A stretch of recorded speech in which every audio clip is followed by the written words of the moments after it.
কেরানীগঞ্জে bank দুর্ধর্ষ চুরি, চুরিকৃত টাকা উদ্ধার সহ আটক ৩ জড়িত ব্যাংক ম্যানেজারও।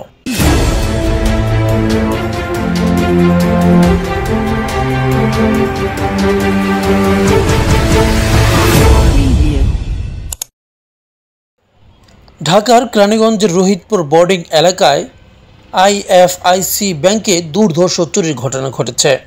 এ সময় চোরচক্র ১৫,২০,০০০ টাকা চুরি করে নিয়ে যায়।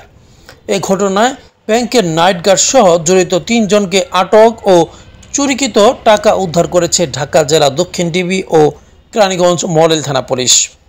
আটককৃতরা হলো নাইট গার্ড সিয়াম, যার বয়স ২৬ বছর, আলামিন হাওলাদার, যার বয়স ২৭ বছর ও ইমরান হোসেন, যার বয়স ২৭ বছর। সোমবার ৯ জুন সকাল থেকে মঙ্গলবার ১০ জুন বিকেলে ভিডিও ধারণ পর্যন্ত কখন কোন সময় তাদেরকে গ্রেফতার করা হয়েছে তদন্তের স্বার্থে পুলিশ বিষয়টি গোপন রেখে তদন্ত অব্যাহত রেখেছে। জানা গেছে, রোহিতপুর বোর্ডিং এলাকায় আইএফআইসি ব্যাংক ঈদের ছুটি বন্ধ থাকায় নাইট গার্ড সিয়াম ব্যাংকের ভেতরে অবস্থান করত। রবিবার রাতে আইএফআইসি ব্যাংকের সেন্ট্রাল মনিটরিং অফিস থেকে ব্যাংকের সিসি ক্যামেরা বন্ধ থাকায় ম্যানেজারকে ফোন করে সিসি ক্যামেরা বন্ধ কেন জানতে চাওয়া হলে তিনি নাইট গার্ড সিয়ামকে ফোন করে ক্যামেরার বিষয়ে জানতে চায়। সিয়াম তখন ম্যানেজারকে জানায় যে সন্ধ্যা ৬টা থেকে রাত ৯টা পর্যন্ত ব্যাংকের বাইরে ছিল।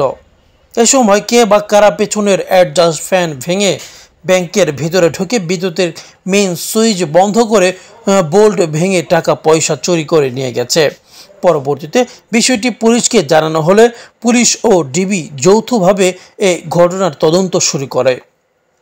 পুলিশের একটি বিশ্বস্ত সূত্র থেকে জানা গেছে, ঘটনার পর ব্যাংকের নাইট গার্ড সিয়ামকে জিজ্ঞাসাবাদ করা হলে তার কথাবার্তা সন্দেহজনক হলে তাকে আটক করা হয়। পরে প্রাথমিক তদন্তে নাইট গার্ড তার সহযোগীদের সাথে নিয়ে টাকা চুরি করে ব্যাংকের পেছনের দেয়ালের অ্যাডজাস্ট ফ্যান ভেঙে চুরির নাটক তৈরি করেছে বলে স্বীকার করেছেন। এই ঘটনায় ব্যাংক ম্যানেজার ও জড়িত রয়েছে বলে ধারণা করা হচ্ছে। আটককৃতদের কাছ থেকে ব্যাংকের চুরি হওয়া ১৫,২০,০০০ টাকা উদ্ধার করা হয়েছে। ঘটনায় বিস্তারিত জানতে এবং জড়িত আরও কেউ আছে কি না সে বিষয় নিশ্চিত হতে আটককৃতদের ডিবি কার্যালয়ে অধিকতর জিজ্ঞাসাবাদ করা হচ্ছে। এ বিষয়ে জানতে ঢাকা জেলা দক্ষিণ ডিবি ইনচার্জ সাইদুর রহমান ও কেরানীগঞ্জ মডেল থানা ইন্সপেক্টর তদন্ত ইলিয়াস হোসেন ঘটনার সত্যতা নিশ্চিত করে জানান, এই ঘটনার অভিযান অব্যাহত আছে। অভিযান শেষে প্রেস ব্রিফিংয়ের মাধ্যমে বিস্তারিত জানানো হবে। ধন্যবাদ।